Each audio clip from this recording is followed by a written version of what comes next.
yesterday I only did like 4 or 5. Today only did two because today I only did two. I planned to do 5 before I go to school today, but I Yeah. didn't have enough time. So then I only did two, but then I felt sick. So yeah, I mean I felt real sick. I was in the bed all day. And then I remembered because I had a sore throat. Then I remembered on your video on the hand chakras and how to relieve a Hmm. sore throat. So I tried that and that joint worked. Oh yeah. Yeah, it Nice. worked. Oh, I didn't even see that video, but wow. Yeah, you Mhm. on my did you find me from TikTok, Santana? Yeah. Okay, it should be pinned on my page, one of my pinned videos, the hand chakra Okay. video. So you should be able to find it from that. Should be pretty easy. Yeah, that joint, it'll teach you how to open up your hand chakras and then utilize it to heal different parts of your body. And then one specific one that I give is like if you start to wake up with a sore throat, what to do with it, and it'll go away ASAP. ASAP. Another little trick like that, one thing that like builds concentration, if you're about to sneeze, if you put your attention on where the sneeze is coming from, it'll go away. And then that'll strengthen your concentration. I I had spent, Wow. no idea about that sneeze one. I had no yeah, idea about that. I don't really do it anymore, but mainly because I spent 2 years straight without sneezing. Because every time a sneeze came, I was like, oh, put my attention on it. What? Yeah, Wow. after like 2 years, I was like, hold on, man, I'll let this sneeze go through. Hmm. Then after that experience, I just kind of let it go. Didn't really do it no more. But I mean, sometimes I do if I'm about to sneeze and like I'm in the middle of some like listening to a talk or something. I don't want to disturb anybody.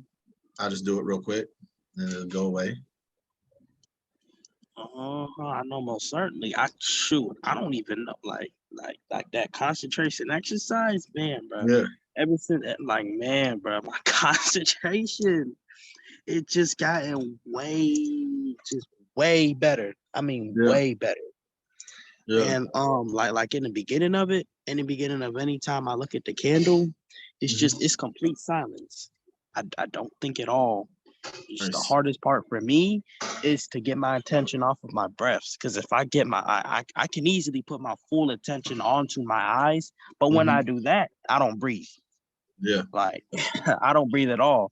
So then so then I realized how I breathe when I just breathe automatically, like what Hmm. type of breath that is. So then I just Hmm. start breathing how I would normally breathe if I breathe automatically. And so when I do that, it'll just like put like 10% of my attention on my breathing and like 90% on the candle. And Hmm. that's really helped me. Hmm. Nice. I can say for this week I practiced like 3 times. I've been waking up like about 4 some in the morning. I Yeah. noticed that I became my concentration, the way I've seen my concentration improve is I do not fall victim to intrusive thoughts. Um like I know when I have a thought in my mind, I can continue to feed that thought energy. So whenever I'm laying down in the bed and I'm manifesting before I go to bed, my manifestations are more vivid, and my imagery is more vivid when I'm adding more details. Yeah. Yeah. Yeah. Are you also adding more senses, more than just visual? So I know I've been adding a lot of feeling, sight. I'm just now learning to add the smell. Okay. So Yeah. each time I try to become as conscious as I can. I did the flower because I have a money tree and I took a leaf off, but then um my mom threw the leaf away. So I started like doing the candle trick while, you know, taking a bath in the bathroom, but pitch dark. I do notice like having complete darkness does help with the concentration even better. That's fascinating. You know, I've done that cancel concentration exercise thousands of times. Uh, well, at least over 1,000. Maybe not quite 2,000. So I did it every day for like 2 years before I elevated to a different concentration exercise. So I guess maybe not even 1,000, but still a lot. Did a lot. And I don't think I ever one time did it in the dark. As soon as you said that, I was like, oh shit, hold on. I don't think I ever did it in the dark once. I'm about to go do that after this. Check it out. 'Cause I bet I can just tell. Like my whole relationship with fire is totally different, especially candles though. It's totally different now. And like I can feel a candle lit from the other room, like type shit. And I bet it'd be a whole different experience doing it in the dark. I never thought about that. Like I mean, I've had candles lit in the dark, but never actually did the exercise with it. It's interesting. Nice, nice. But yeah, with the visualizations that you're doing, you really want to immerse yourself. Immersive visualization, immersive manifestation, where you know if it's some kind of object, you know, feel it in your hands. You know, rub your hands across it. You know what I mean? If it's a car, you know, rub your hands down the car before you even get in. Rub the seat. You know what I mean? Hold the steering wheel. If it's a house, you know, walk through and touch the countertops. You know what I mean? The walls. Go ahead and go to the closet and change out a light bulb. Shit. You know, and just feel it all. And then, but on top of that, yes, you want to have the emotional feeling. That's what a lot of, you know, when you hear a lot of people talking about manifestation stuff, they do get into emotions because that is very important because it'll give more density to the image. But you really want to utilize all of your senses and really touch things. And yes, incorporate what that's going to feel like when you have it manifested. You know, if it's an experience you want to have, you know, then touch the things that are located within the environment of that experience. You know, if it's qualities you want to build, you know, just think about the type of clothes that you'll wear when you have that quality, or the type of conversations you'll have, you know, and like right now I'm talking, touching my face, you know, maybe you'll talk doing something like that, you know, talking with your hands or whatever, you know, whatever that quality is, touch things that are included with that building that quality and becoming that type of person. You know, you touch and feeling is I mean, I would want to say it's even more powerful than emotion, attaching emotion to your manifestations. But I won't say that. I want to, but I won't. Because they're equally just as valuable and powerful. But including them is it'll make a big difference. It'll make a big difference. But yeah, that immersion is huge. It's huge. Yeah. What was your experience like when you did the money tree exercise?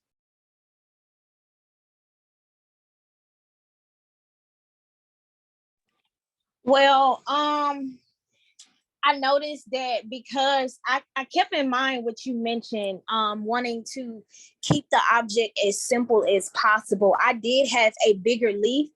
I found myself opening my eyes a lot because I had to try to recreate as much as the detail as possible.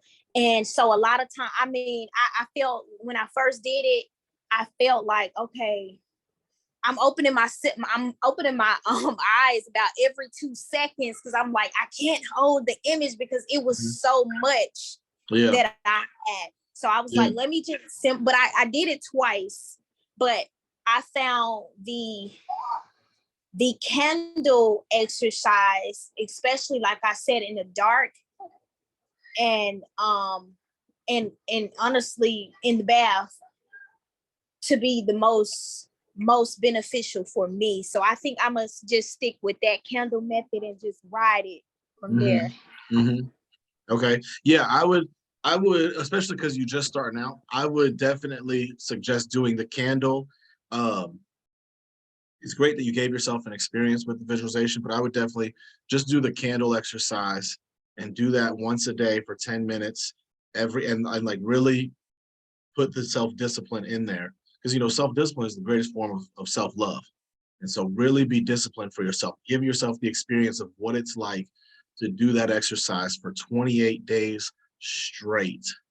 And then entertain the idea of, you know, putting together the visualization exercise with the flower or the leaf. Yeah, I would highly suggest that.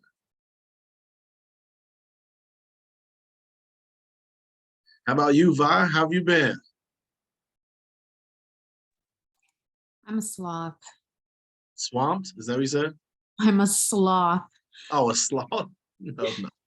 No, I know I shouldn't apologize because this isn't for credit or anything, but I Yeah. didn't get my assignment done this week. Well, don't look at it as an assignment. Right. But Yeah. right. Yeah, But because then it's kind of like, you know, something you have to do kind of thing, and you don't ever want that, because that's not really going to be anything that's sustainable, you know. Like these Wednesday sessions. Sometimes I have so much going on that it starts to feel like something that I have to do. Like, oh shoot, these people are, one, expecting me to be there, and sometimes some of you all are depending on me being there because you have specific questions or things that are going on that you would like some extra guidance to, or some dream you had just the night before. And anytime that does happen, which it's not like it's all time or anything, but then I stop for a second and I reassess, like, hold on, why am I doing this at all? Because if it's something I feel I have to do, then maybe I should just stop doing it, and then I reassess, like, oh, okay, and remind myself my purpose. How am I benefiting from doing this? And so the more that I understand how I'm going to benefit from doing this, the more that feeling like I have to just completely disappears. And then I become excited again, to get on here. And it's fascinating how it happens whenever it does happen. Because like, I just gave this as an example, but there's a lot of other things also. And sometimes I do sit there like, you know what? Yeah, I still feel like I have to do it. I'm just going to stop doing this because I don't want to do something that I feel I have to do. And so then I do. So I just was sharing that to help remind you, anytime you feel like it's an assignment, one, just kind of tune in and like, how am I going to benefit from, how do I benefit from this? And if I still feel like it's something that I have to do and it hasn't transformed into something that I want to do, then yeah, don't worry about it. Because one, it's not an assignment, it's just a suggestion of something that's I feel may benefit you in some way based upon what you're currently experiencing, and, encourage you to find out for yourself if it actually is going to benefit you or not. So yeah, so, definitely. Poor choice of words, and I don't want you to feel like I'm being disrespectful of your time. Yeah, no, not at all. Not at all. Because I know that, like, I know I've said things like, if someone I'm helping just continually just like doesn't apply anything that I'm offering over and over, then I don't really have any kind of interest in continuing to help them. But I don't feel you fall into that category at all. I think that as far as like the discipline, it's an aspect that you're, working to build. It's something you are striving towards. And so, you receive the things that I say. And so it's just having trouble overcoming the different, emotional and mental things that are going on in order to be able to implement them, on a regular basis. That has nothing to do with your willingness, and your desire to grow and progress. That's mainly what I mean. Like someone who just, is kind of like you were here that one day that one lady came in, Monica. The one that was promoting her business. Yeah. Yeah. kind of mess was that? I was like, how Yeah. disrespectful. Yeah. And so someone like that, and I knew what it was, what time it was when she, was on there. Cause, I was normally like, actually Santana was a little different. She also kind of was like, as a new person was like, yeah, I'll say something. But most of the time, like the new person, they're like, okay, I'll kind of sit in the back and wait. She was, as soon as I was like, all right, so guys, let's go ahead and go one by one and kind of talk about our experience with the exercises. We got 2 or 3 new people in here. They can kind of introduce themselves. She's, I'll introduce myself. I'm this. She got the real deal microphone and everything. I said, oh, okay, I know what time it is. But and so it wasn't, if she had stayed around, she wouldn't have lasted anyways because she wasn't here for any of that, and so I'm just bringing that up, not to down her or anything, because she's doing what she has to do for her own stuff that she's trying to progress and grow in her own way. Nothing wrong with that. And so I only brought it up to give you an example of what I mean when I say those things. You're not someone in the slightest, because one, I mean, you show up, you have a desire to change and grow. It's just that building that discipline is one of the things that you're needing assistance with, elevating, evolving, and growing, and cultivating. So don't ever feel like that. And I only stopped and said that as far as like the choice of words you're using, just because you're attaching your value to it. Like you came on saying, I'm being a sloth. I'm sorry I didn't do the assignments. And so I can see it very clearly because I've been there. And I've truly I've done a ton of work on so many things. Like if you all knew who I was 10 years ago and you saw me, like if I could tell you stories about how my life was, different experiences I had, and you just wouldn't believe. Like even now, like sometimes I'll share a story of something, or a friend of mine will meet an older friend of mine and they'll bring up some old story and they'll think they're like making a joke or making stuff up. Like, nah, there's no way he was like that. And in multiple different ways. And so, but self-value and knowing my worth and things like that was definitely tied into one of them. As far as that, one of the greatest things for that for me was that breathing, and doing that breathing multiple times really uprooted a lot of the value and self-value and self-worth, to where I'm so much more aware of my worth and value. And I know that my worth and value has absolutely nothing to do with any connection I have with anyone outside of myself. I used to really seek validation from others to understand how valuable I am. And I mean, there are still ways where that comes about, into play, but it's not the same. It's not like I'm seeking the validation or desiring the validation. But when it comes, like if I do good at a job and I get, a shout out from the executive vice president, then yeah, of course I feel great, because, that's kind of like, ego reaction, because I'm using my ego to try to motivate me, like those shout outs is what I visualize. I don't visualize, locking any loans. I don't visualize any of that. I only visualize the end result. I know that if I get a shout out from him, then I must be doing excellent.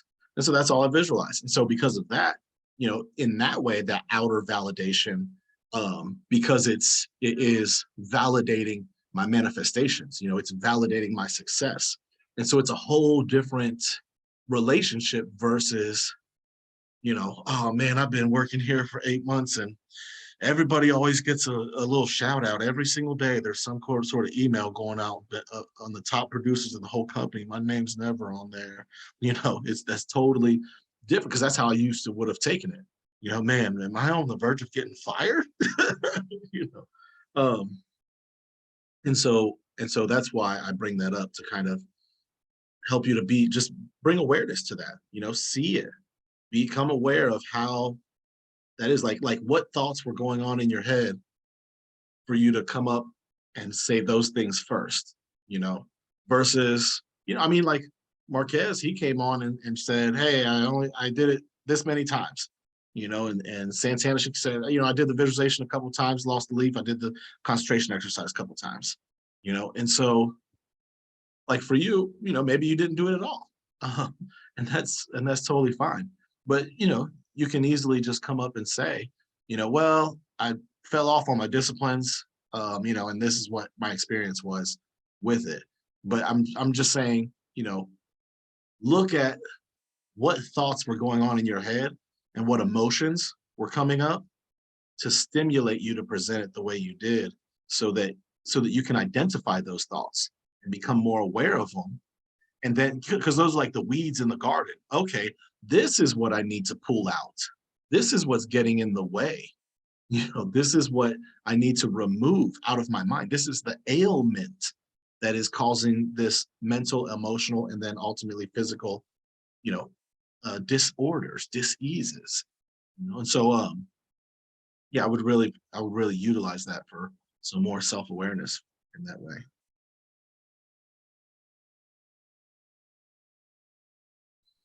Thank you. Yeah, you're welcome. Because I mean, you did the breathing exercise. That alone is, especially for as far as the effects that it had for you, and it already marked off one thing off your list from last week. That's amazing. That's tremendous. So I mean, that alone is more valuable than any of the exercises. So that's tremendous. You told me that day that the next day you actually had your 1 day depression free. Oh my God. That was because I remember when we were talking, I had a belief that it would end up manifesting. I had a very strong belief, And but I didn't think it'd be that fast. boom. Yeah. I thought maybe, after 2 or 3 sessions, 3 or 4 really, but possibly after 2, but after 1, I didn't think so. I knew it was possible, but it's amazing. Yep. Now I just, if I can just get back into that state on my own without falling asleep. Anybody else try to do it on their own and fall asleep in the process? Which technique you said, the breathing? Mm-hmm. I haven't tried. I've been struggling with breathing in general. I noticed that when I brought awareness to my breathing, I shallow breathe, and I struggle with that, like day-to-day life, like not being have to remind myself to, like, you need to breathe, because I hold my breath. When I used to dance heavily, I used to hold my breath, and I still have a problem with that. So I'm definitely gonna make a strong point to get disciplined with breathing more with the technique. Yeah, just practice taking deep breaths all throughout the day. Like maybe for the rest of this Zoom, just try to take as many deep breaths as you can remember to do throughout the whole thing. And just do it just like that. With every activity you're doing, just try to take as deep of breaths as possible throughout the whole entire day. So pretty much that becomes a day-long concentration exercise. And then you're sitting there, somebody comes in and starts talking to you, and you get to talking and things, and then halfway through the conversation you're like, oh shoot, I completely forgot about the deep breathing I was doing. Let me keep listening to them and do the deep breathing. Maybe you only get like 3 breaths in before you get carried away with the conversation again. Who cares? One, as far as where you're starting out, it may be difficult, but eventually after like 2 or 3 weeks, you'll really get into a point where like you're just always mindful of taking deeper, stronger breaths. The whole breath. Nice. I like that. Okay. Yeah. Me too. And it'll ultimately just make you more connected with your spirit as well and your soul. So that's, more intuition, all type of stuff, more mental perception. Beautiful.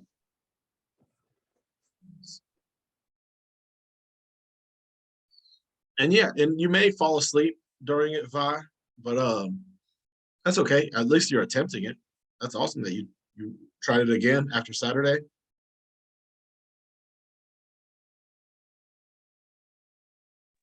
You talking to me, Tarak? Oh no, I was talking about Vi with the breathing, the rhythmic breathing. I did. I tried it the next day. I tried it again yesterday. Yeah. Nice. It was, and then I love, I love just listening to the playlist when I'm cleaning the house. Yeah. Yeah. Yeah, it's nice. I like it. I really like it. I need to get that recording uploaded. I just like literally sun up to sundown every single day. What I really need to do is get I was looking the other day into hiring a virtual assistant. I need to actually get that together. That would create so much, wouldn't really create so much space for me, but it would get things done that I'm needing that are kind of getting backtracked and backlogged. Things like that, or getting all these recordings put together and things. I will eventually get it together for you guys. You deserve it. We know you got a lot on your plate. Yeah, it's all right. It's what I signed up for. But thank you. Michelle's in the building. How are you feeling today? Hi, I'm sorry I missed last week. I'm not really apologizing, but I'm acknowledging that I missed last week. I was pretty upset about it, but it's okay. I'm back. Yeah.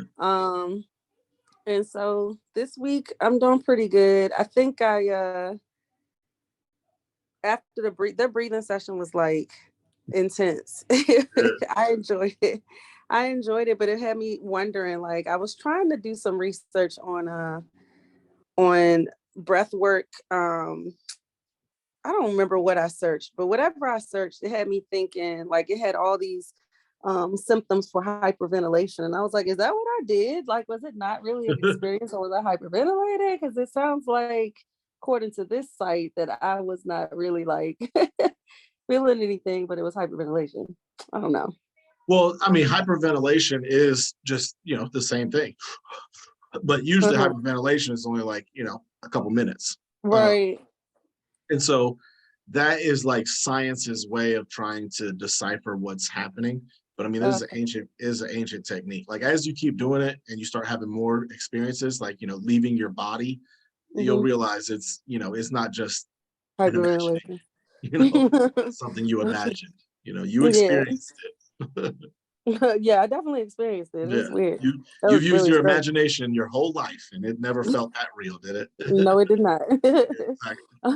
But other than that, like I haven't been able to like focus doing my concentration exercises like I want to. I have an alarm set on my phone so that I can do it in the mornings, but I have children, so when the time that I used to like take my time to do my concentration or take some time just for myself, I don't have anymore, and I haven't figured out how to get that back. So it's like I lose like my commute. I'll usually sit in my truck, or I'll like do something where I'm isolated, and I don't have that anymore. I'm still trying to like work that out, and then by the time I get home and get ready to go to sleep, I'm like sleep before I even get a chance to think about it. Gotcha. So it's kind of frustrating for me, because I like to try to maintain my consistency because it keeps me in a positive mindset. So for right now, I've just been supplementing. When I have a breathing moment, I'll just listen to something inspirational, or I'll write down some positive affirmations to myself in place of the things that I haven't been able to do. But I did do my concentration exercise last night. Yeah. Okay. Well, and on the days where you kind of feel like you're not going to be able to get to it, it's totally fine. Just find other ways to do it. When you have it's going to take you 10 minutes to cook up some food, or 10 minutes to clean the dishes, or, or maybe your kids do all that, or 10 minutes to, do the laundry. Then give that your attention. When you're folding the clothes, give it your full attention. Take your time instead of just, mindlessly doing it because you don't have to think about it, so you're thinking about other things while you're folding the clothes and everything. Instead, really take your time with it. Fold your clothes. As the thought goes somewhere else. Oh, hold on. Let me stop. Take a deep breath and get back to folding. Okay. Oh, hold on. I'm distracted by something else. Let me stop. Take a deep breath, get back to folding. And then after your 10 minutes goes off, then, okay, let me finish folding now. Like how I normally do. You know, because I'm sure it's gonna take, you know, like if it was 10 minutes of folding, it'd take you 20 minutes doing it like that. But it's ways that where you can incorporate the concentration exercise into your life. You know? And that's eventually what you want to end up doing, you know. In the 4th week of the Keys to Success course, that's what I talk about in there is, okay, now you've given yourself 28 days of doing this exercise. Now find ways to implement it in your life during your commute. You know what I mean? Yeah. During your commute to work, just do it during your commute to work. Boom, there you go. For the first, how long does it take you to get to work? So the thing is it takes me about 30 minutes, but see, I'm like we only have one vehicle and I have all my kids with me, so I can't even focus or concentrate until they're out of the car. So Yeah. some days I'm alone and some days I'm not. Well, I mean, they're out of the car before you get to work, right? Or do you work at the school or something? No, not all the time, because my daughter, she uses my vehicle, so Oh, she's okay, I at see it. minimum with me. So Yeah, yeah. it's just hard trying to find some consistency. So I just need to think Yeah. about it. Okay. Okay. Yeah, I mean, I'm sure you can get creative and just find different things that you're already going to be doing during the day that's normally like mindless, and just make it more mindful, you know, more concentration. Like it could be just the first 10 minutes of your day, you know, like once you actually get, you know, wake up, it's like you know, I don't know if you drink coffee or something, or, you know, you're getting your kids stuff together, and then, you know, but like just brushing your teeth. You know, just be give all of your attention to brushing your teeth. You know, something that you never think about. Just give your attention to it. And there's, you know, 2 minutes right there. Yeah. Then, you know, the walk to the bathroom and the walk away from it, getting dressed for the day. You know, there's another 5, maybe 10 minutes, you know, and so you may need to incorporate, well, yeah, that might end up being an extra 5 minutes because it's going to take you longer to do those things that are normally quick. But yeah, I don't know. I mean, I'm sure you can get creative and find a way to do that, but fit it into your lifestyle. But essentially, that's what you want to do, you know. Yeah, that's what I've been doing. I just like the fact that I have my me time and then I can actually focus on it, but I can't have it right now. So I'm just going to improvise. I mean, that's another thing you can do is make your breath the candle. So while you're doing other things, you know, just put your attention on your breath. Here's one technique that'll help, and that you can replace the candle with on days you can't do it. Because doing the candle exercise is very valuable as well. But find the point where the inhale turns into the exhale, and when the exhale turns into the inhale.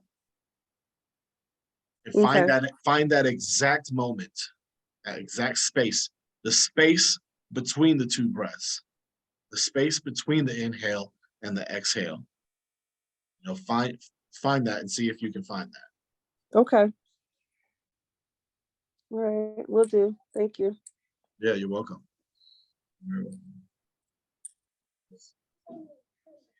So what else is new with your kids? Oh, you already know, man. There's a lot going with me. You feel me? See, first thing is my visualization. I've been practicing that. Man, can you hear that loud old thing in my background? No. I just hear you. Okay, good. But yeah, I've been doing my visualization until my niece came over, and then she picked one of the petals off of the rose, and then it just started to die. Even though I left the rose inside of the water and all that. Yeah. And you see, when the rose started decaying, my mom cut down the rose bushes because she was preparing the yard because we're about to move. So I ain't got no more roses. So I gotta figure out something else to visualize. Okay. But yeah, my visualization it's gotten easier for me. One thing I notice is the longer I keep my eyes closed, the easier it'll be for me. Because when my eyes are closed, it's just like I'm drawing. It's just like I'm drawing. Like I will make the lines. I'll make them in as detail as possible. And at first, it was really tough. I mean, I opened my eyes like 500 times, something like that. Yeah. But then I started opening my eyes like I was so amazed because I was opening my eyes like less than 30 times every 5 minutes when Mhm. I was doing. At first, I had all the roses facing towards me. So Yeah. that's what made it so hard. I had all the roses facing toward me. But then when I turned it to the side and only saw like three or two, 4 or 5 roses, man, that got easier, way easier. But when I turned it to the side, that's when my niece came over and that happened. So I'm thinking of other things I could maybe start visualizing, like a tree in front of me. How about that? I mean, that's pretty large. It But yeah, sure is. if there's a tree outside and you want to go outside and look at that tree and then close your eyes and see it in your mind and then open your eyes and look back at the tree, then yeah. From your description here, it sounds like you would be capable of doing that. Yeah. And I know I said in the candle exercise for you, like that, the lowering the tick marks doesn't necessarily mean that you're getting any better with it. It doesn't necessarily mean you're not, but it's I wouldn't really see that as like as a goal to have versus just the fact that looking at how your marks are changing and how many, like the number of them are changing, and using that to reflect on what's causing the change, to use that as your identification of success and growth and progression. But with the visualization, you can definitely look at how often and how long in between opening your eyes and getting a refresh on the image. As that number goes down, you can definitely look at that as a sign of increased success and increased growth and progression. Absolutely. All right, bet. Yeah, and I've been having a lot of weird dreams lately. Oh yeah. Like man, when I say this is weird, I had never had this dreams before. I would wake up, go back to sleep, and then I will dream of me believing that I'm astral projecting. Like I will literally lay down. Like I would Yeah. dream of me. I would dream of me not like going up and then laying down, like me staying in my bed, opening my eyes, and then I would dream of what's it called? I would dream of me being in sleep paralysis. So then I would calm my mind, calm my breathing, and then I remember you saying one time that when you astral project for the first time or something like that, you would hear some trumpets. Mhm. And I don't know what I heard in my dream, but I heard a loud ram. I just heard that. And Yeah. then after that, I woke up. And that was the most recent one. I had like 4 or 5 of these Nice. of me dreaming of me sleep paralysis. Me dreaming of me Nice. being in sleep paralysis. You know what Yeah. that means? Because I sure don't. Have you been writing those down after you wake up? Hmm. No. No, I would actually. definitely suggest doing it, because the fact that that's happening is a sign that you're closer to experiencing it. Hmm. And writing it down is going to be so powerful in increasing that momentum that you're having. Mm-hmm. Yeah, so write all of that down, just like your dreams when you wake up. Write all of that down. I mean, it's going to be powerful. Plus, 6 months down the road, you're going to be even more grateful for it, because you can go back and review. You can review the progression and understand even more. Gain even more self-awareness by reviewing that progression you've been having. Yeah, most certainly. I'm definitely gonna start doing that. I'm definitely gonna Good. start doing that. And just last night, I tried to lucid dream for the second time I ever did in my life. And since my concentration was so great, I was kind of surprised because like at first I had a dream of me being the leader of a zombie apocalypse, Mhm. and instead of us being all serious about it, we was just having fun. Instead of us being serious and wasting our time. I'm not gonna say wasting our time. I'm gonna be like us being serious and trying to fight for zombies. I mean, we was having fun, playing games, all that stuff. So yeah, Nice. I tried to go back to that place. I was telling my subconscious mind, can you wake me up at 10 o'clock, please? Because that's when I was sick this morning. That's when I was Yeah. sick. So then yeah, I tried that and hold on, let me think. Yeah, I tried that, and then I was just visualizing it straight up. I was visualizing it. It was all going well, and then something weird happened. Like, it's the thing that I feel when I used to try to astral project. It's just like the back of my head, not my ears, the back of my head started ringing. And that's where I felt like the ringing was coming from. That started ringing. And then my body felt like it was going numb. And yeah, so It's that was probably your that. energy body activating. Mm-hmm. Have you seen my video activating the energy body, the bounce technique? I mean, I don't know. I don't know. Okay, I'm gonna put it in the Discord right now. All right. But yeah, I finally understood something that I remember watching one of your videos, and it said that our astral body is bigger than our physical body. Because when I used to try to astral project, my hands always felt so big, and I was so Yeah. confused. Like Yeah. it just always felt so big when it went numb. Yeah. Yeah, nah. There's Nah. if you look at your hand, it's like, man, why I got these meat sausages or fingers? Like it's literally like fingers this big around. Yeah, Funny. that's exactly what I felt. Yeah. But yeah, that's all that happened. It's just I tried to lucid dream.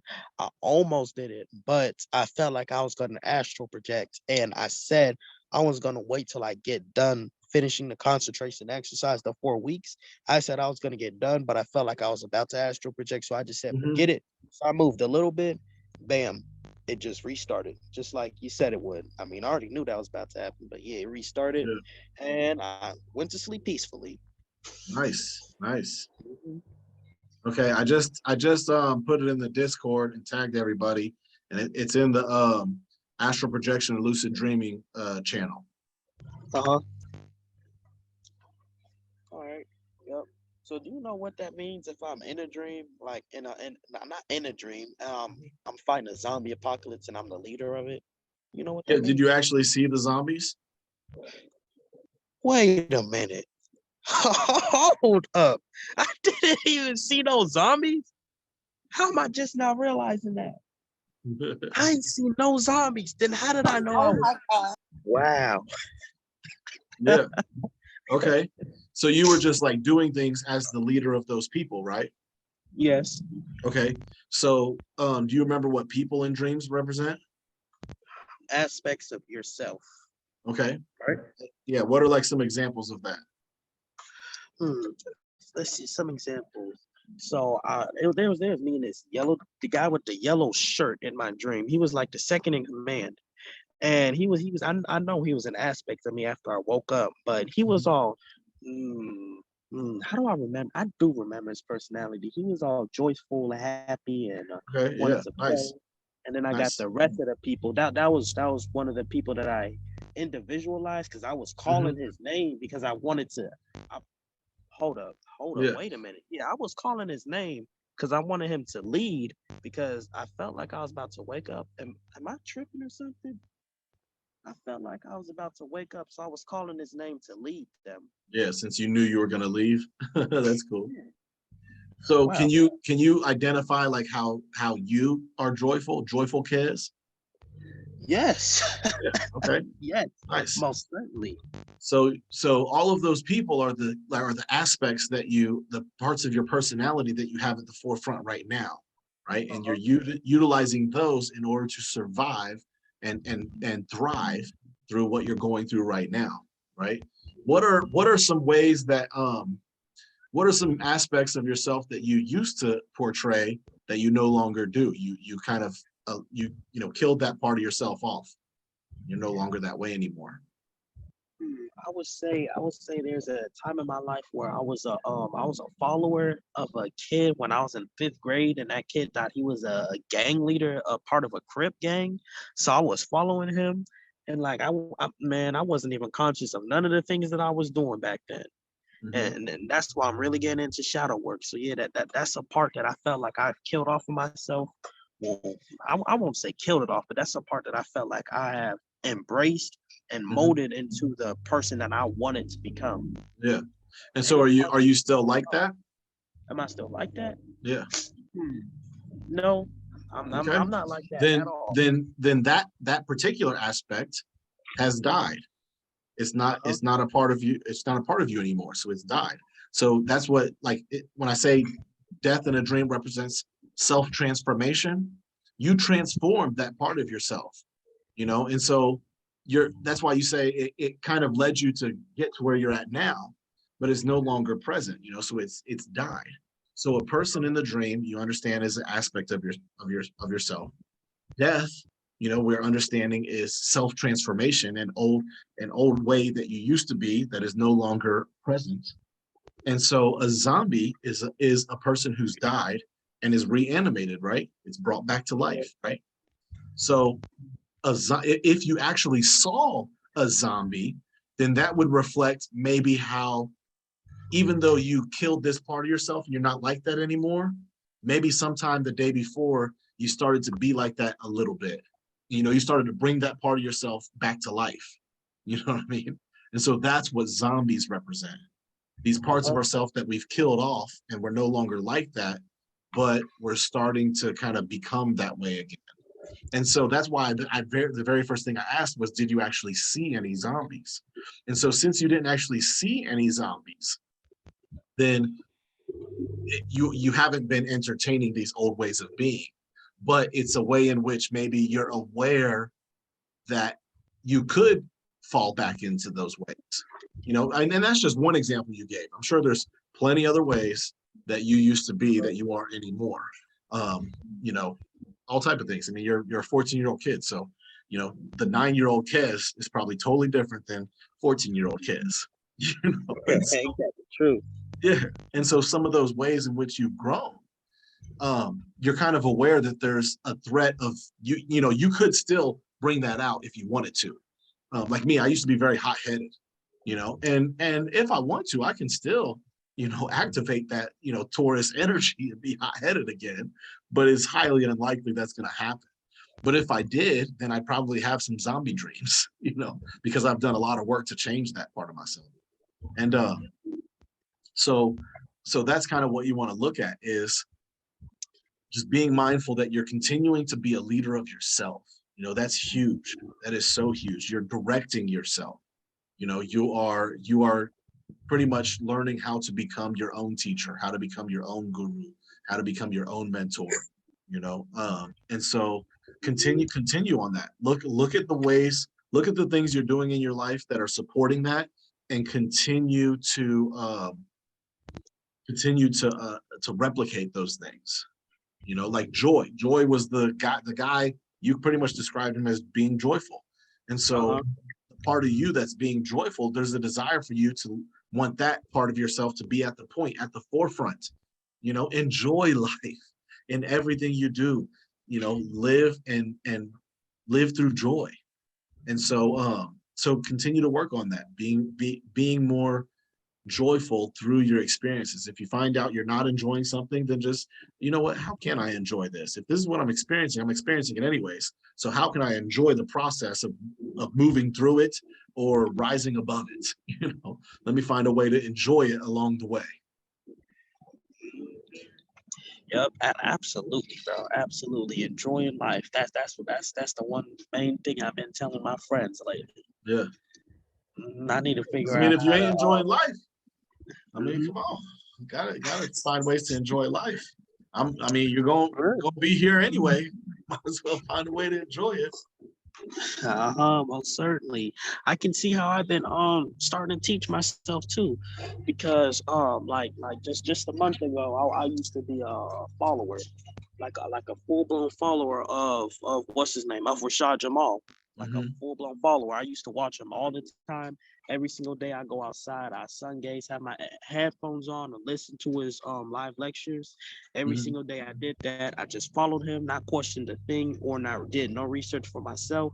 And then when some people spoke up about it, like some of the stupid stuff, like how he said people don't got a soul, how he said that always never felt right with me. Yeah. So after other people spoke up about that, I was I was back to how I was like when I was a Christian, just full blown following somebody without no guidance. I mean, guidance, yeah, I got that, but just without no proof or nothing.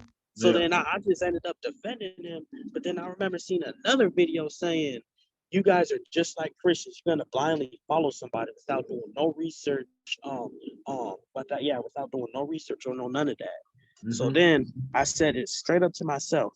you know what? Instead of listening to him, Rashad Jamal, or instead of listening to the other guy that was calling him out, I'm gonna listen to myself.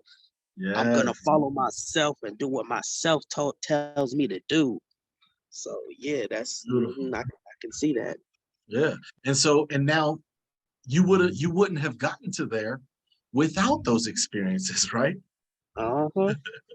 And so, oh man, it's the fact that you were doing that is so valuable because it led you to where you're at now and the perspective you have with it now. And I'm That's super amazing, confident. man. Yeah, yeah, yeah. That's awesome. Beautiful. All right. Well, I think I may have slightly manifested this because I was kind of hoping it was a yeah, Vi, what's going on? I'm sorry. I have a question. Well, no, it's not really a question. Okay. I have something I want to share. It's a dream that I believe is a prior dream that I've had repeatedly over the last several decades, last couple of decades rather. But I feel like I've been remembering it over the last, I don't know, week or so. So not dreaming, but remembering it. And it's weird because it involves people, but it more so involves like tornadoes. Like I can see from my parents' house out of the bay window, the bad weather coming, Mm-hmm. and having to yell to everybody, hey, run, to get down to the bottom level so that we could hide. And it just happens so often. And then it splits. And then I remember being in a big skyscraper, Mm-hmm. being pretty high up in a theater up there, and something, I guess, like hitting and it dropping with me in it. And then there was another part where I'm sitting there and I'm watching these fighter jets Mm-hmm. go after alien vessels and come and take us out. Mm-hmm. It was just weird. And I don't know if those are different dreams or if those are just different segments of the same dream. Mm-hmm.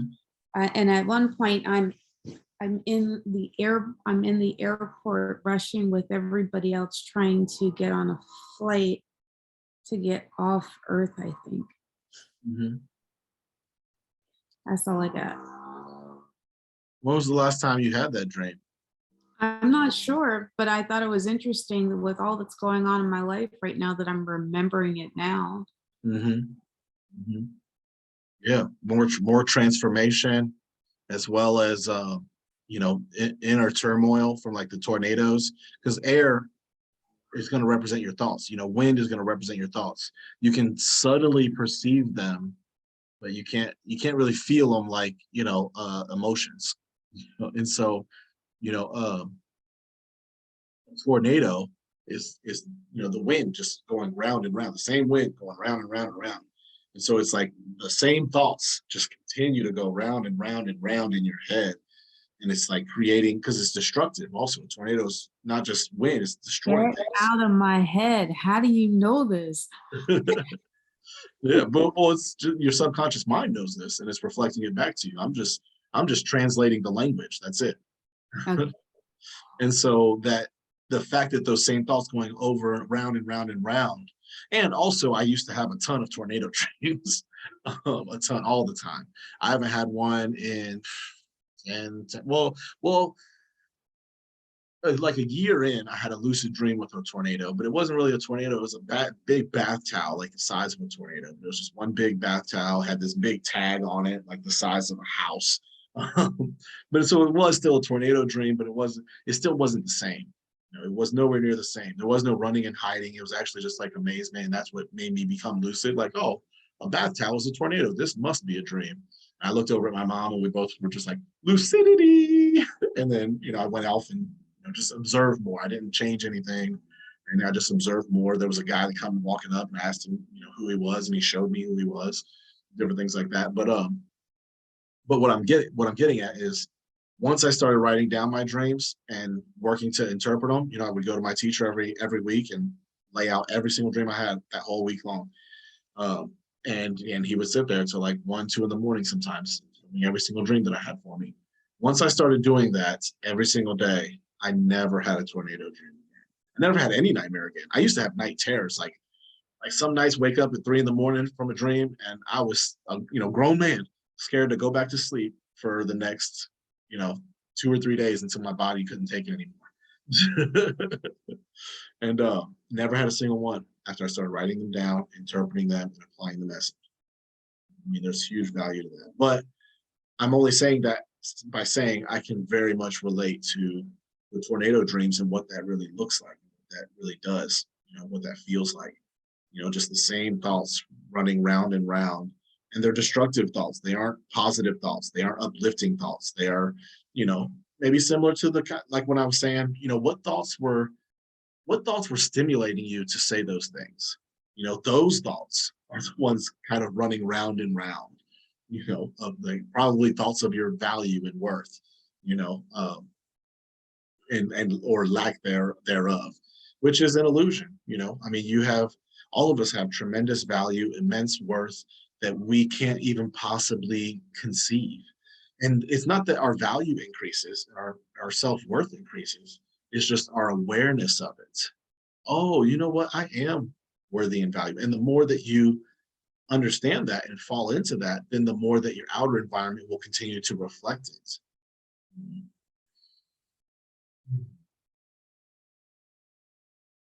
Yeah, that's a fascinating dream. A lot of transformation, the aliens flying around, shooting and destroying things. It's very, very foreign aspects, like some way that you were being that was completely out of this world from who you normally are.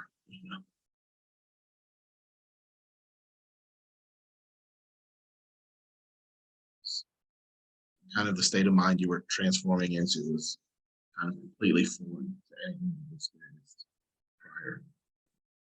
So yeah, that may be coming back up because the message within it is relevant. The number one thing that's going to help those tornadoes stay away is concentration. Have you done today the long breath for 10 minutes? Dude, when I said I was a sloth, I was a sloth. Yeah. Well, that's why I asked for just today specifically. No, today I was escaping the spiders on my lanai. Mm-hmm.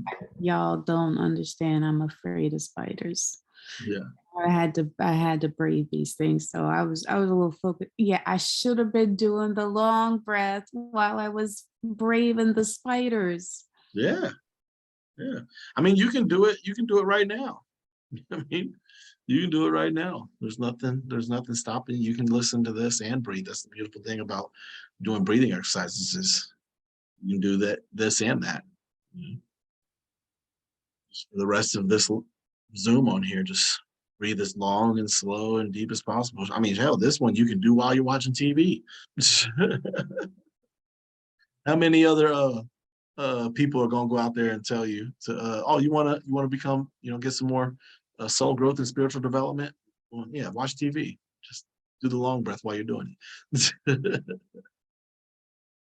Yeah, I mean, it's just all about, that's why, I talk about practical metaphysics, finding ways to practice these things and incorporate them into your life, because yeah, we can talk about this stuff all day long, and we can, meditate once a day, every day, and, kind of, nothing wrong with like the hippie lifestyle, but, like having a hippie community kind of is limiting, because you're so aware of how you're so different than most everybody else. You feel like you're progressing really far, but there's so much more you can be doing to really, accelerate that trajectory. So yeah, there's a lot of ways where you can kind of like put in a little bit of effort and get a little bit of results. But it's so easy to not even need to change and transform your lifestyle and still implement so much into it.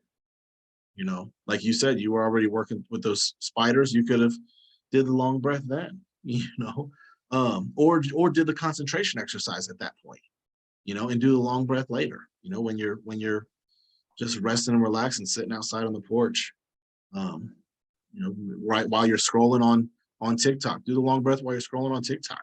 You know what I mean?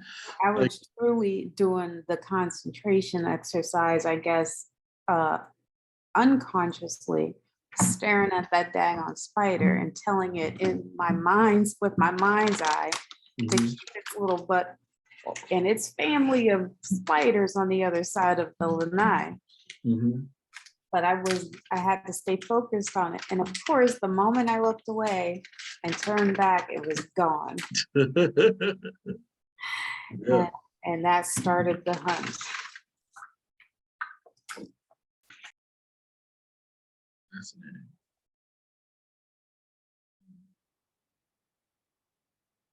Right. Well, I would definitely encourage you all to wherever you were at with the different exercises this week. You know, you don't have to be perfect every week, but just strive to at least repeat it, the level of effort you put in, or increase it, even if it's just a slight increase. Progression is the key, you know.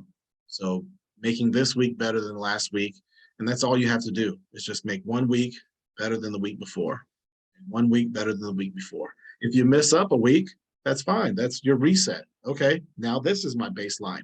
You know, like, okay, I didn't do anything this week. Boom, you got a new baseline. That's totally fine. You didn't do anything. Great. Beautiful. All you have to do is just one thing now next week, and you're back into progression. You know, and so, and as long as you kind of have that mentality, every week I want to be further along than the week before. Every month I want to be further along than the month before. You know, then you're not gonna be able to do anything but progress. And that's why I say, you know, documenting these things is so important, because then, you know, week to week it's pretty easy to see your progression, but like month to month, if you're progressing a lot, it's easier to see. But even if you're progressing a lot or just a little, you're still not going to be able to really see how much you've progressed, um, in comparison to if you're able to like go back 20 pages in a notebook and read what you were experiencing and kind of going, oh, wow, you know what? I remember, oh my God, I am so much further along than this right here. This is great. And that success consciousness is really going to expand within your mind, which is going to fuel so much energy and effort towards, you know, continual progression. That's how you make it perpetual. So it's powerful. It's powerful. But yeah, so I encourage you all to kind of just strive to be even slightly better this week than you were last week. Yeah, Santana. Yeah, so I want to ask a couple of questions about, you know, the dream that I actually had last night. Okay, yeah. Before I went to bed, I was kind of like, first things first, I'm actually going through a major life change, to the point where I lost everything. So I'm like, I'm 27, so I'm gravitating. Doing this single motherhood of 2 kids by myself. So now, like, I've been doing a lot of healing. So I know I've been asking you about the cars and everything like that. So I had a dream last night that there were 2 kids, which is my niece and my daughter, who are both 7. And I was in the back seat while they were driving. And my niece was driving real crazy. And I was like, please let me drive. Just let me drive. And she ended up wrecking a bit, but it was so slight. It was just a slight, you know, budge or whatever. And she pulled up to like this mansion house. And all of a sudden, like, I seen like paranormal activity, like jumping off at the house, where like a picture like flew off the wall. From there, I kind of went somewhere else. So I wanted to like pinpoint that part before I, jump into the next phase of what happened in the dream. Yeah. Okay. And your daughter and your niece, how would you describe them? Like, what's the main quality you see in them when you think of them? Well, so the thing about my family is we get pregnant in pairs. Like my niece and no one's ever pregnant alone. Like it's 2 or 3. So my niece and my daughter is 2 weeks apart. They're nice. Leos, and they just fiery energy. Like so that's what I can pretty much say regarding to them. Like, I mean, as far as like, what's the strongest piece of their personality? They have, one is extrovert, and the introvert was the one that was driving. So if I had to guess, they love to be center of attention, but my daughter has a lot of confidence, but she decided to, not be the one that's driving, and my niece decided to drive. Okay. And that's funny because that does fall into like Leo. Like there are like different levels of each one, and so, one Leo can be kind of, the influence can kind of more come out as being the center of attention. Another, and kind of like as Leos develop, it's not really so much that they, do things in order to become the center of attention, just they naturally are the center of attention. But then also it can influence in a way where it's confidence. So that's really cool how that comes out. But so there may be a way in which you are developing more confidence within yourself, which actually, as I think about it, after saying it out loud, sounds like that's what you were kind of describing in the beginning, this kind of new stage in life where you're, trying to make these things happen on your own, a single mother, and you're becoming more confident in yourself, in your capability of doing that, right?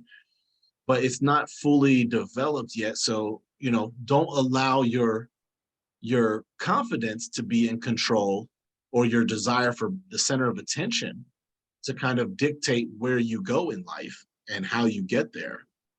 But be sure that your whole self is in control, is not taking a back seat to the kind of center of attention part of yourself, and you're taking more control over, being very directed towards yourself and directing yourself on what you want, where you're going, how you're going to get there, and making sure that you do what's necessary in order to get where you're wanting to go in life. Okay, that was awesome, because I have been working on learning how to communicate, like learning like certain things like negotiations, and things of understanding, and getting to having a genuine interest in getting to know people. So I have definitely been working on my confidence. So regarding to that dream, I end up jumping and met up with a parallel version of my sister, my younger sister, and we decided to travel to another alternate universe where I guess I was connecting with a version of myself, but it was a younger version. I've never experienced the pain that she had experienced in her lifetime, but I was compelled to pretty much give her a hug and, tell her that, I'm here for her. I noticed like, in this reality, I didn't have my daughter, but I had my son. He was a bit, malnourished. And I was like, I had literally like, look, somebody feed this baby. So I literally popped out my boob and started breastfeeding. I'm a breastfeeding mom. Yeah. Yeah. That's awesome. So I'll go ahead. I'm sorry. If you want to, if it was more like, I don't know if you guys seen Rick and Morty when they like go through the multiple versions of himself and how he was able to like, it was so many, because I seen like 3 versions of my younger sister, and I seen 2 versions of myself, which were all in the same room. but they kind of had like different personalities and life experiences and things like that. So Nice. So this is an amazing dream. One, the very first thing I want to touch on, breasts represent nurture, like being nurturing, nurturing yourself, because it was your son, but everything in your dream is an aspect of yourself. And so being more nurturing to yourself. And so you have apparently been more nurturing towards yourself, which is beautiful. The other part, which is wild, which let me get back to, I was going to touch on the one, but I was so focused on the driving portion, but the paranormal activity is evidence that you're becoming more aware of your non-physical self, of your soul and the intuitive abilities of your soul and your spirit, and the tremendous transcendence through the awareness that your spirit has. And so that paranormal activity and things is you becoming a little bit more aware of this part of yourself, these non-physical parts of yourself.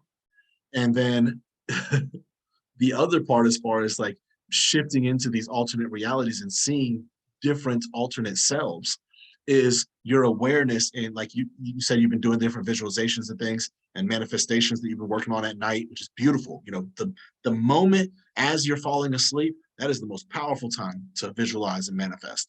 But anyways, you may already know that because you've already been kind of describing things like that. But one thing that those things are going to do, and as you begin to manifest things with your mind, and then you have the evidence of it, like, whoa, you know what, this one I didn't put any activity towards. It was straight in all my mind. It's going to increase your belief in the universal law of infinity, and that there are an infinite number of possibilities for you to transform into. And this dream is just a reflection of how expansive your mind is getting through harmonizing and aligning with the universal law of infinity. It's beautiful, beautiful. And the healing that's kind of coming from that, the transcendence that's kind of coming from it. It's beautiful.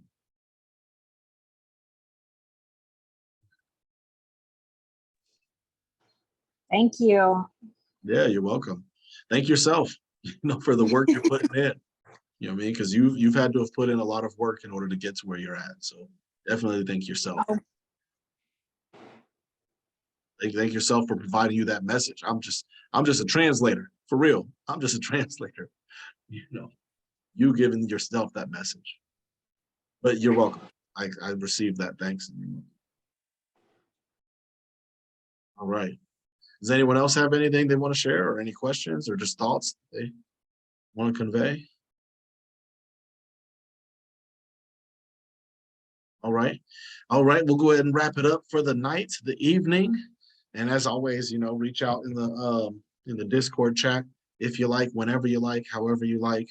Or reach out to me directly if it's something that you just want to converse with one-on-one. There's no problem.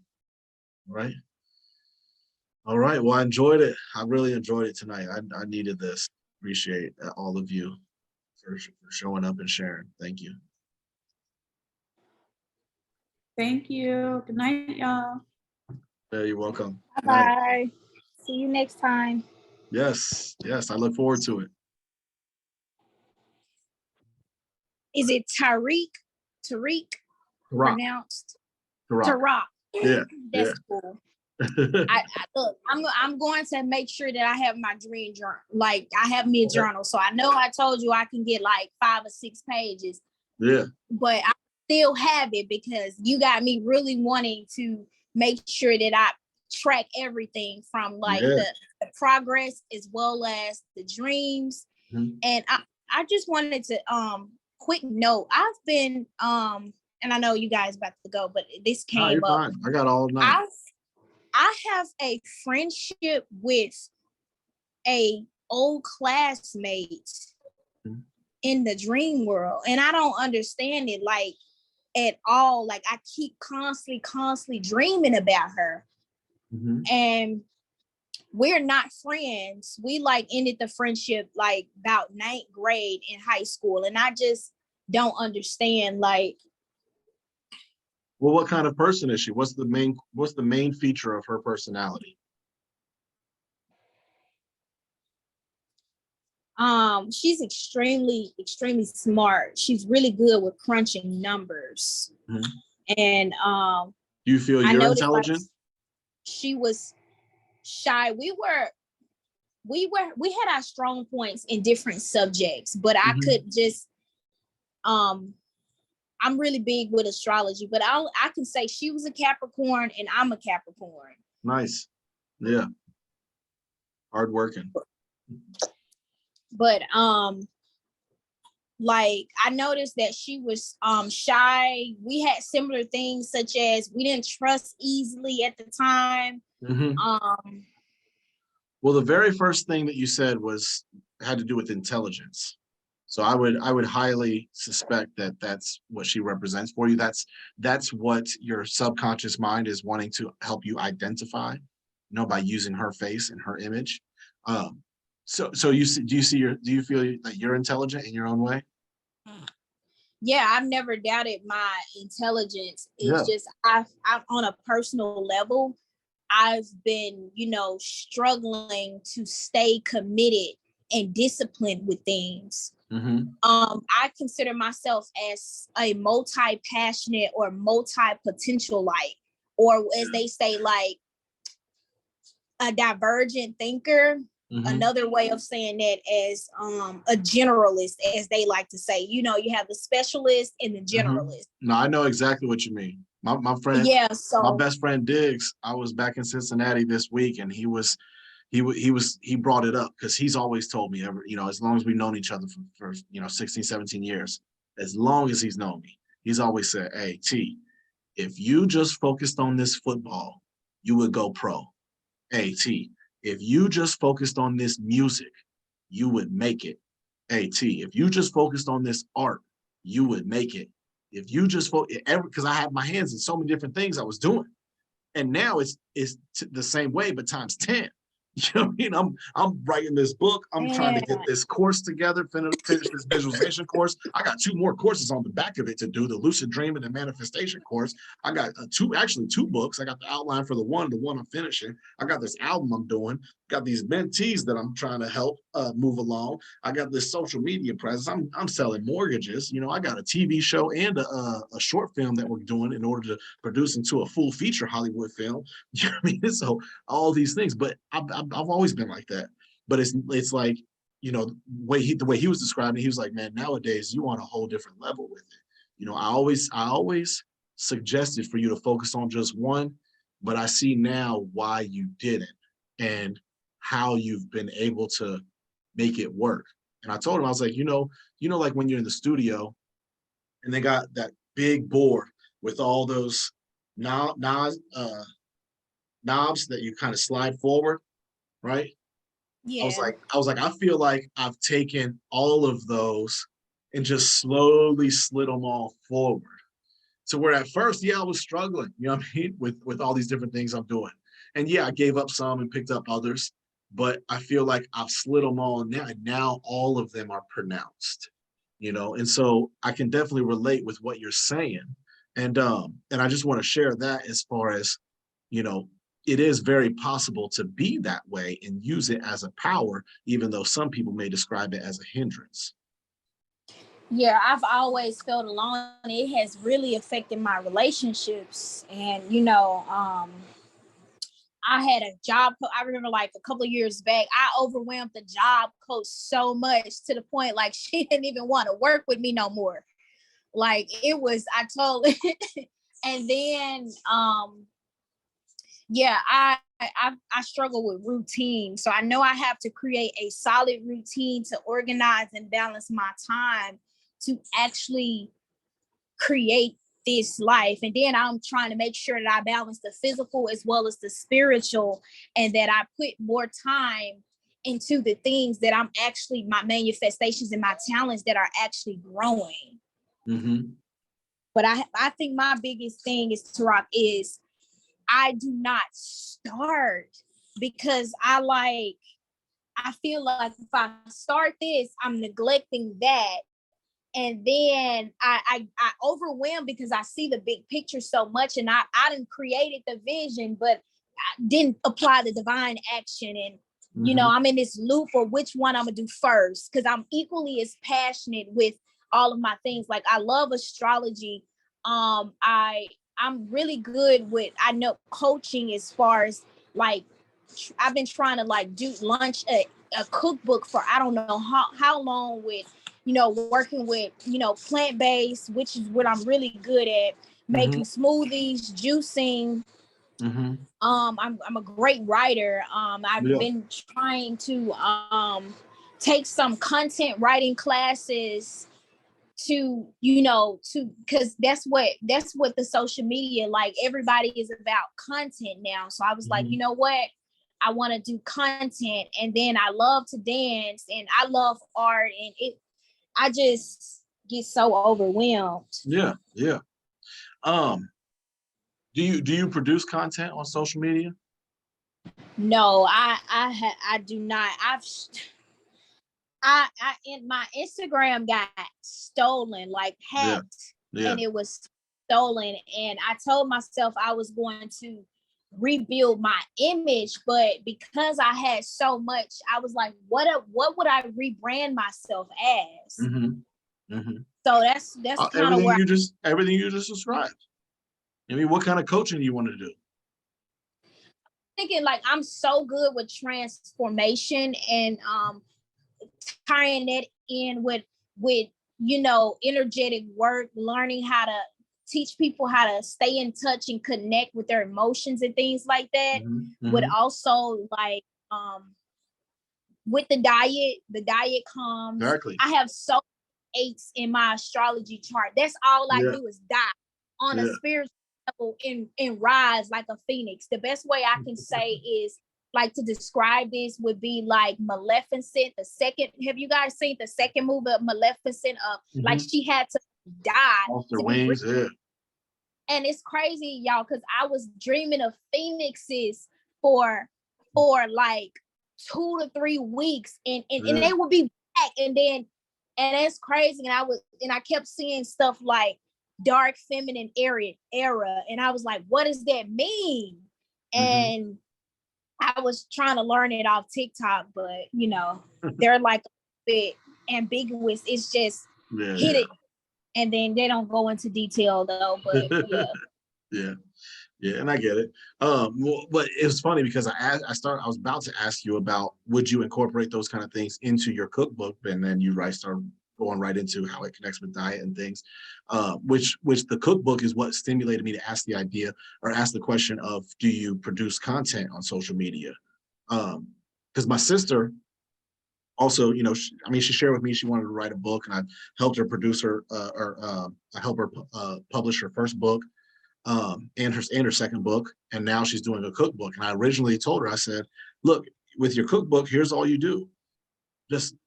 Just come up with a recipe every time and make a video of that recipe.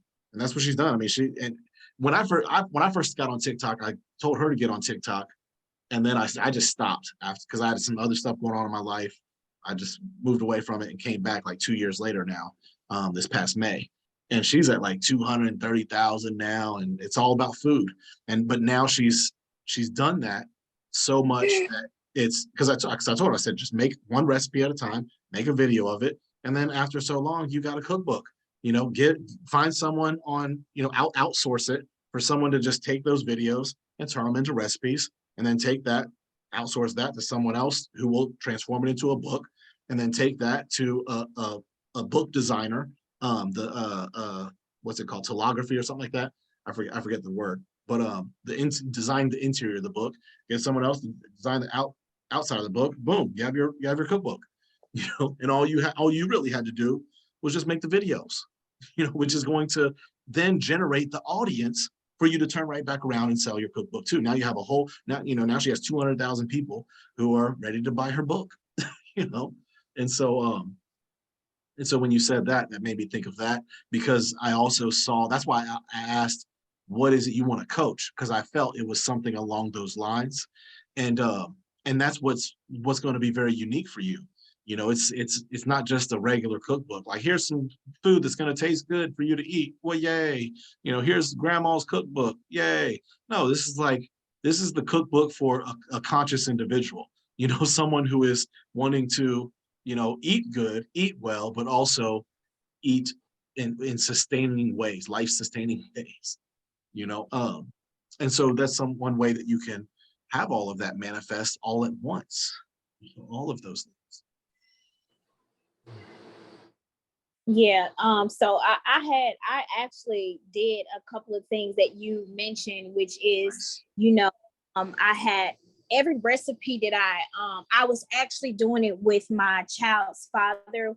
Mhm. But it ended so bad. Like whenever I take that leap, I knew like the universe had to remove him because he just got so insecure as I dived into it. Mhm. But being that I'm back in my mom's house, I more than likely have to my mom eats so different than I do. So and I haven't been cooking. I kind of like experienced a whole spiritual like burnout and it's burnout with life, being that I tried so hard to make my relationship work and balance out these things to the point like I kind of like lost my motivation. But you know, being and experiencing it, you kind of gave me hope, like having a mentor. I've been looking for a mentor for 2 years. Nice. Like, so I think when I started letting things go and just focusing on being just present with myself, if I can just get through one moment, I feel like you know, I'm better. And I just went from moment to moment, and I guess I just started changing even rapid. Like you was talking about manifestation earlier, and I was like, man, I literally manifested that chocolate cupcake. Like I thought about it, like my mom, my stepdad's birthday was like on the 19th, and he had white cake, and I was like, white, let's get some chocolate cake. And you know, it was so simple like that. Yeah. And I didn't Yeah. even ask for, you know, I just like, it'd have been nice if it was a chocolate cake, you know, but it, you know, and then my niece came in, and she came in like an hour later with some chocolate cupcakes, and I was like, yeah. And that's how simple all of our manifestations generally are. You know, we're not necessarily thinking of thoughts to entertain it for manifesting, but like a unconscious thought will come through. And, you know, that's kind of how like when things don't really go right in our life, you know, something comes up that aggravates us. You know, somebody comes over that aggravates us. You know, there's some way that we just had just a subtle thought previously, the day or two before, or an hour or two before, just had a subtle thought unconsciously in our mind that then now this person steps into our environment and agitates us. You know, and a lot of manifestations are very simple in that way. Yeah, that's powerful. But one thing that brings me to is what's the end result for all of this for you?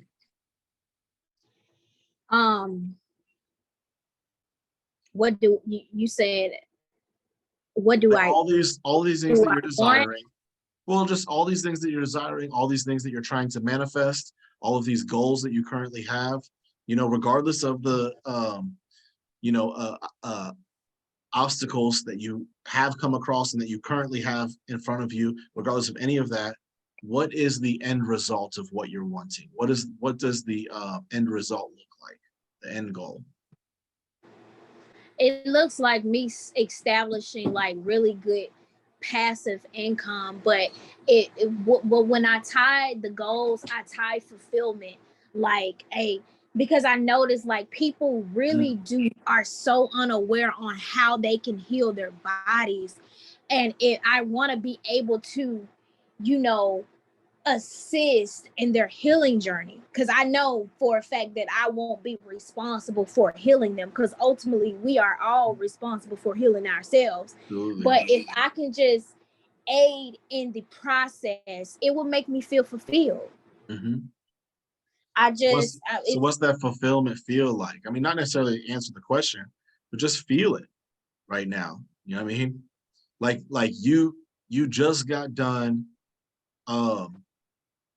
listening to 10 different people telling you how grateful they are that in the ways that you help them, all the hard work that you put in to provide them with the stepping stones to get to where they're at and how grateful they are for you. 10 people just poured their hearts out, crying. You know what I mean? How transformed their life is because of the efforts that you put forth and what you poured into them. You know, the feeling that that brings, you know, what's that, hold that feeling, generate that feeling. And you know, that's all you have to visualize when you go to sleep at night. You know what I mean? When you're visualizing, you just have to visualize that end result, that you know, that residual income, you know, that's coming in regularly, you know, that you're talking about. What's that look like? What's your life look like because of that? What do your children's lives look like because of that? You know, you just have to visualize the end result. Don't limit the universe on how it gets there. Just let your subconscious mind know, this is what I want. Get it, make it happen however you need to. But this is what I want. Like the chocolate cake. Get it to me however you want. You know, you didn't consciously say that, but that's what subconscious mind, okay, chocolate cake. However I can get it, I'm gonna get it. You know what I mean? So the end result is really what you want to focus on. Okay. Okay, I feel like I got a little bit direction. So yeah, what it looks like is me feeling fulfilled, well, proud. I'm proud that I able to find a community where I can genuinely bond and connect with people on a level where, because especially like with mainstream society is when it comes to men, they have been so closed off with expressing emotion. So if we can become a little bit more human and open and connecting with one another, like I feel like I live in a better world, like, because we're human. So that's biologically we supposed to be feeling emotions. mm-hmm. And you know, we live, and I come from a family of generation where they don't talk about problems. If the problems exist in the family, it's like it never happened the next day. Yeah. You know, no one wants to heal. So if I can, you know, I really want put a to band-aid on it and ignore it. Yeah. That's powerful. So yeah, hold that in mind. And how long do you think, how or not how long, how fast do you think you can manifest that? It really depends on how long I can hold my vibrations, because I notice when I'm at higher vibrations, things are rapid. Mm-hmm. Things are really rapid. Mm-hmm. So I literally create spiritual boundaries when it comes to certain thoughts. I do not allow myself to think. And that's how I'm able to keep my vibrations high. Yeah, absolutely. I do have those bad days where I can feel, especially when the retrogrades are coming. I think we're in a Mercury retrograde now. Yeah, yeah. I know, like, I say to myself a bit because the communication be out of whack, even if I'm being direct, because my Mercury is in Virgo, so I'm straightforward. But well, I think it's in Capricorn and Virgo, one of them. Yeah. But I noticed.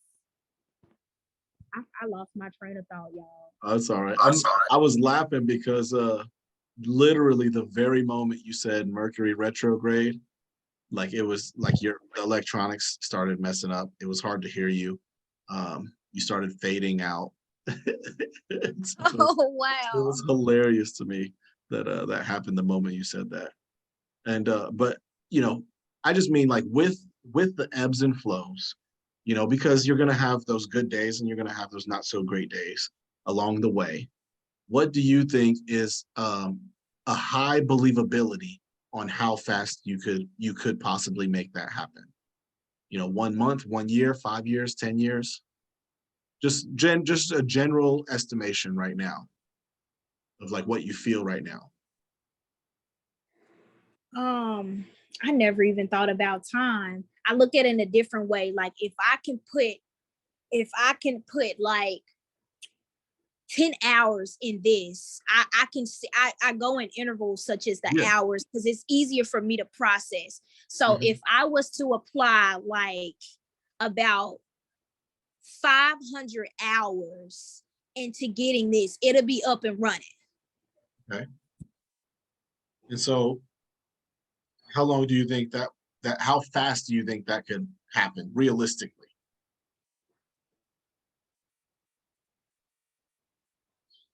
I don't know. It's been so long since I've measured time, such as the week, months, years. Yeah. But I mean, it doesn't have to be accurate, but just like what you feel right now would be a good guesstimation.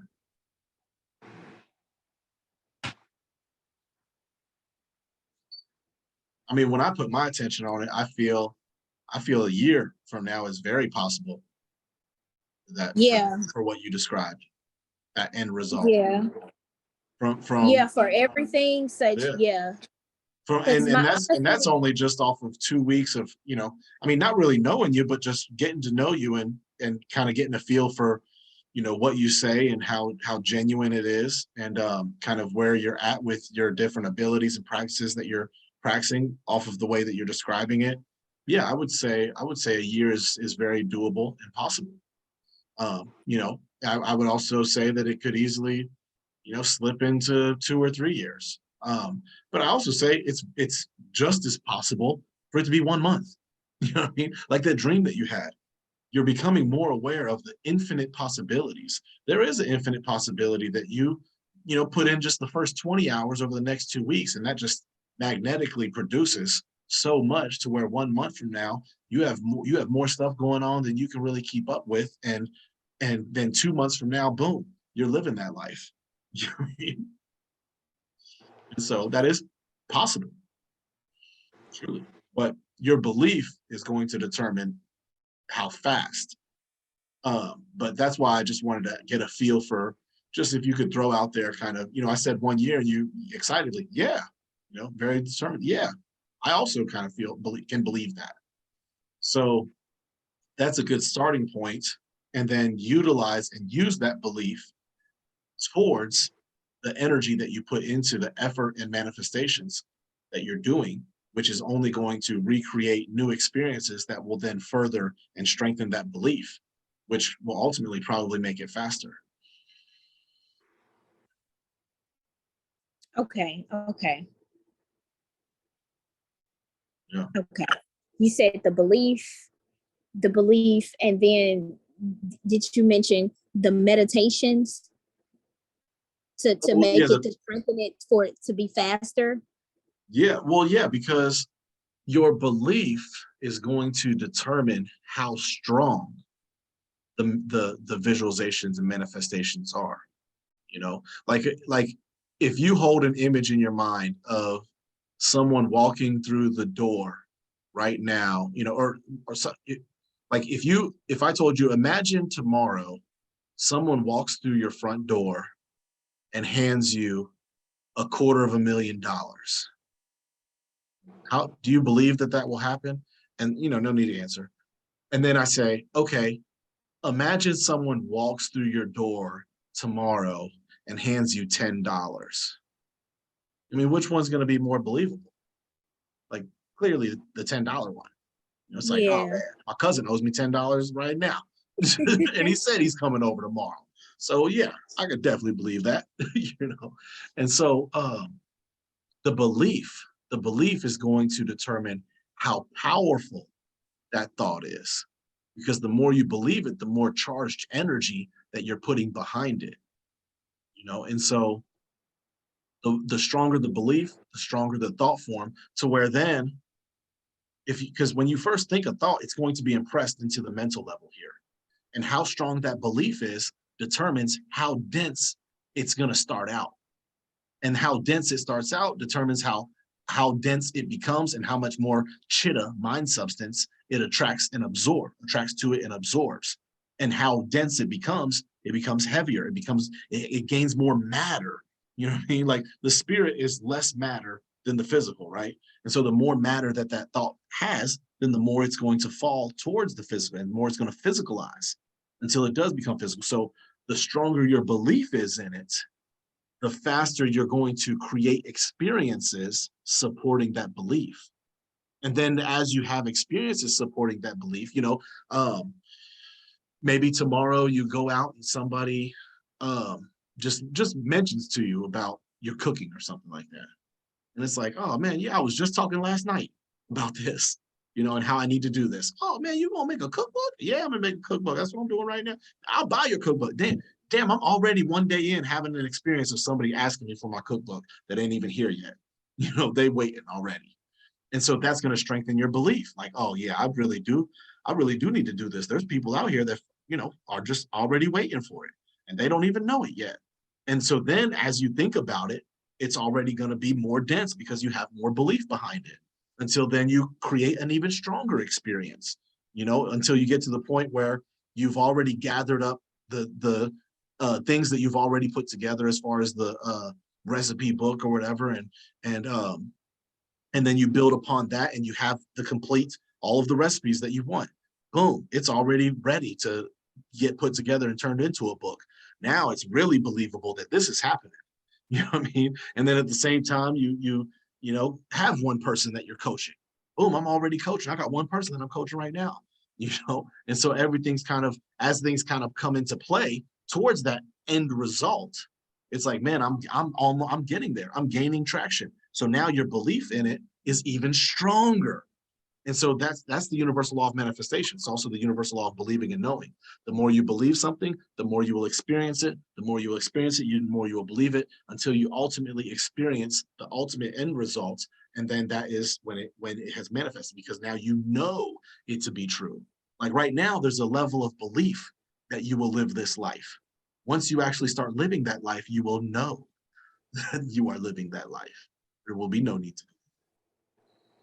You will have that fulfillment.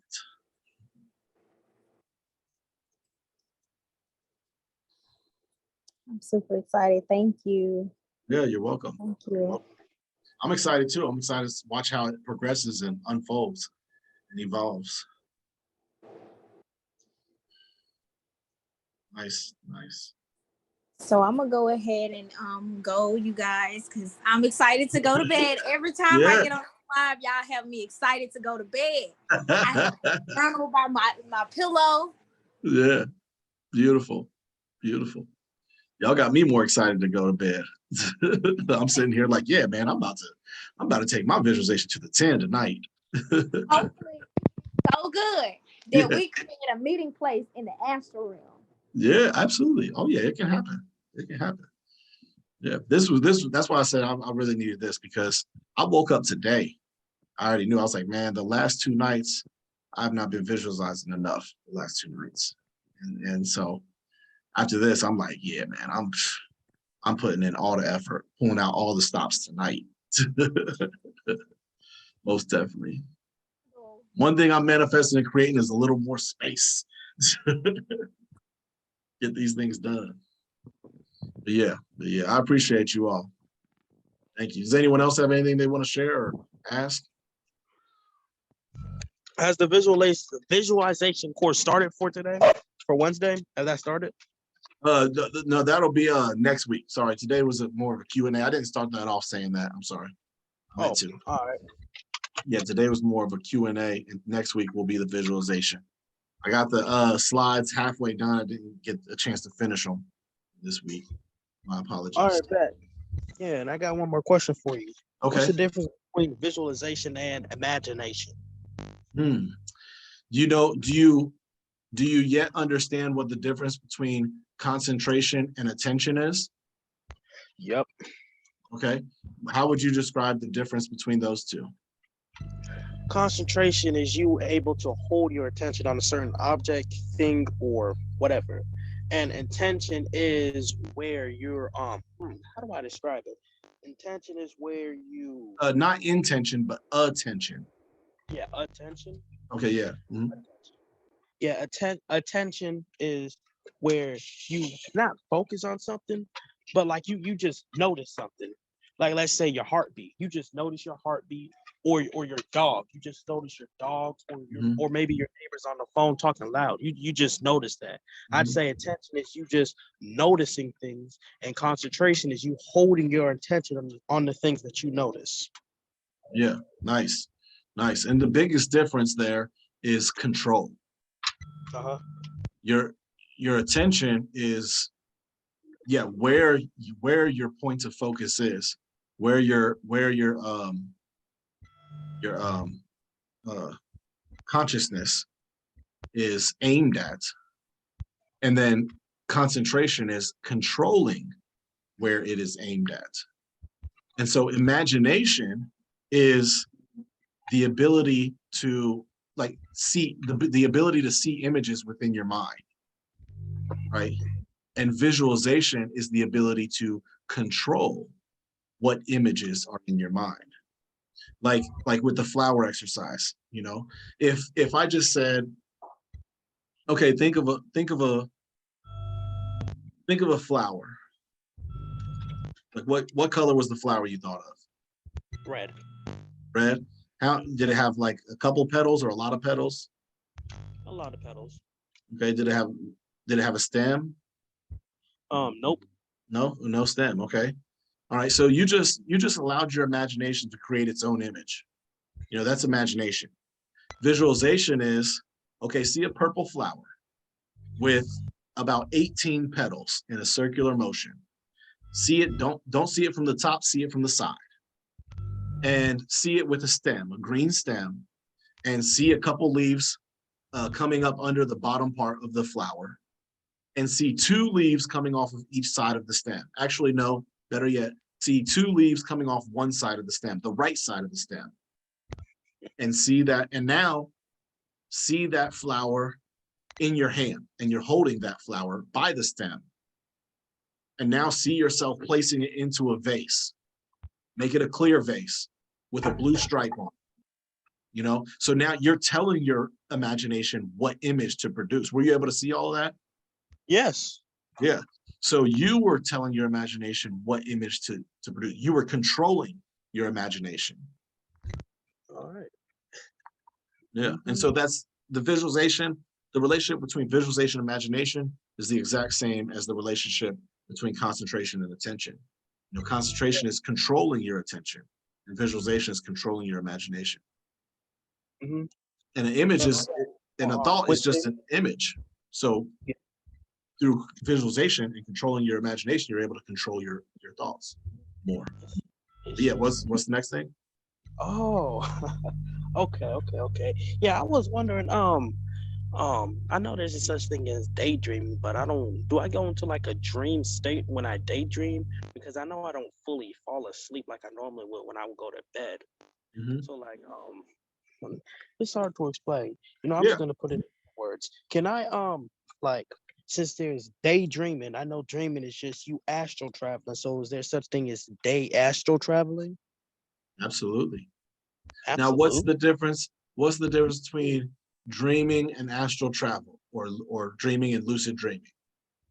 Well, dreaming is just you falling asleep, your consciousness shifting from your physical body into your astral body. And lucid dreaming is when you shift into your astral body, not while you're shifted into it, but after you shifted into it, you just become aware that you're in your astral body. Mm-hmm. Yeah, so dreaming is like you have a memory that it happened, Uh-huh. and astral travel and lucid dreaming is like you're awake while it's happening, right? So the awareness is what is the difference. You're aware of it, right? And Yep. so with daydreaming, the way that happens is increased awareness. Like earlier when I was talking about the immersion, you know, it's so funny because we didn't do anything with the visualization course, but I feel we've gone deeper into visualization this week than any of the other weeks. So with the daydreaming, right, that's just allowing your imagination to just dream up whatever images it wants, right? Daydreaming is like the imagination just letting loose, right? Yep. But the astral projection version of that is visualization with full immersion, right? So now let's go back to that flower. You still have that flower in your hand? That purple flower with the two leaves on the right-hand side? Yep. Now pull it back out of the vase and hold it in your hand. Now you're now switch it to your left hand, okay? And now feel the petals with your right thumb. I mean, feel the petals with your right thumb. You know, feel the water that's now on your left hand because you're holding the stem that was just in the vase. You know, and how smooth the stem is. Now smell the flower.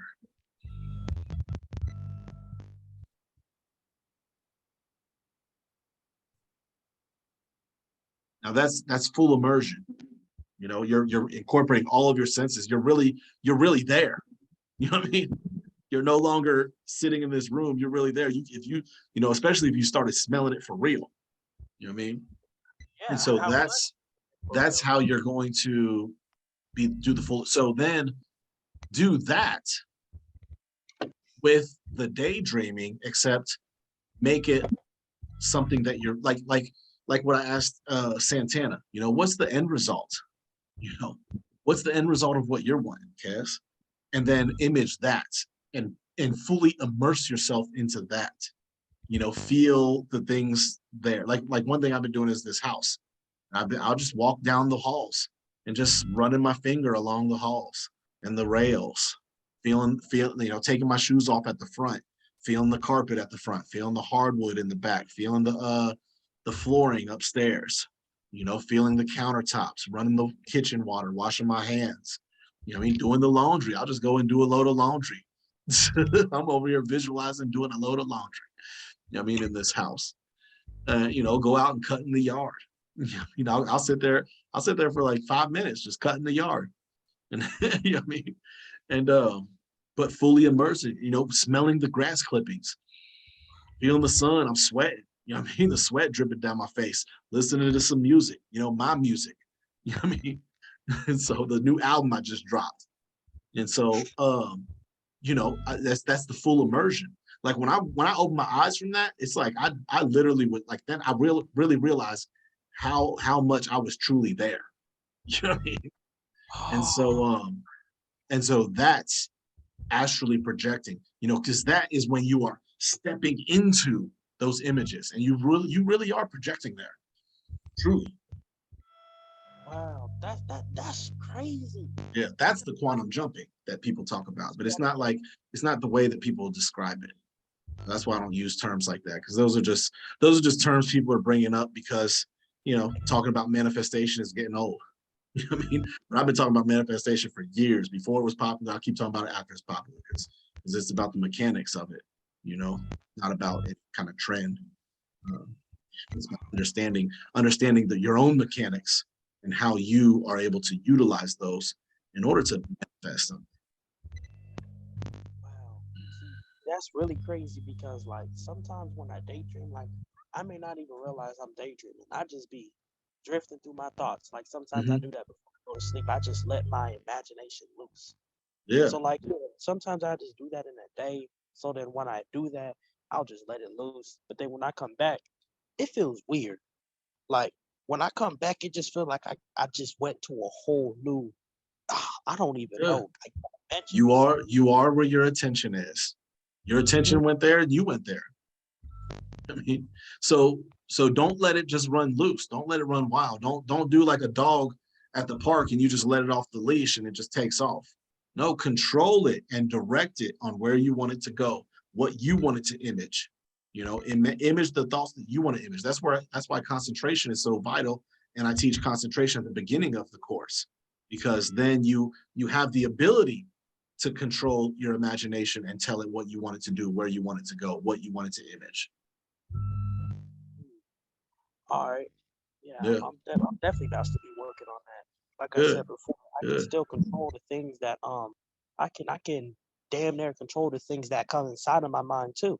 So like if something comes inside of my mind, 1 to 2 minutes later, if I want it out, I'll just use my willpower to get it out, or I'll just do deep breaths and it'll just go away for like I don't know 20 or something minutes. Yeah. And like if I really want something out of my mind, I could just take it out. It's just when I be hanging around people at school, man, bro, it's crazy. Is that a rat? Yeah, that's a rat. Like at school, it's crazy because I just be a whole sponge to my environment. I didn't I knew I attracted stuff, but I didn't think that much because all like not all my friends, but most of the class was getting mad at the teacher because she took away somebody's phone and that person wasn't aware of the phone policy. So all my like my whole class was getting mad, almost yelling at her. And then like because of that, I got mad myself because I just hated so much being inside of that type of environment. Like Mhm. I just got super mad. I started yelling at them to be quiet because I just was not in the mood for that because I did not like that type of environment at all. Mhm. Yeah. Like I did not realize I was a sponge that much. That's why I'm trying to control what I let inside of my aura field, what I can let inside of there. It's just I'm almost there to that level. It's just I'm not. That's not my goal right now. Mhm. Mhm. Yeah. Fascinating. Really is. Yeah, just be sure to image what your goal is. What my goal is. Well, I just got a simple goal right now. Get this what's it called? Get done with this concentration course and then read the astrodynamics and shoot out of my body. Very All right. simple. All Yep. right. Well, And keep then it up, after that, man. Keep it up, man. You're progressing a lot, man. Your intensity and desire and passion is palpable. Like it's infectious. I appreciate it so much. oh, you're welcome. I appreciate you too because if it wasn't for you, I know like I couldn't I couldn't be at this level. I couldn't be at this level without me doing Well, what you know, you would have attracted the knowledge to you one way or another. you. I mean, I'm just Yeah, happy I got it sooner than later. You know what I mean? true. I hear you. I hear you. Beautiful, beautiful. Well, yeah, I'm excited to see what it develops into. I'm I really am. excited. Right.